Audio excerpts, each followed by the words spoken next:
I would like to welcome everybody today to today's session, focusing on a range of support available for first-time and early-stage exporters.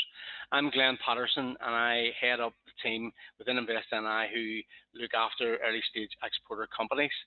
InvestNI has over the years developed a range of export capability programs to support first-time and early-stage exporters and local SMEs who are wanting to grow their business outside Northern Ireland or to diversify into new markets. During the session today, we will be joined by a number of InvestNI's international trade advisors who will talk more about the programs that they are managing and the benefits to our local businesses.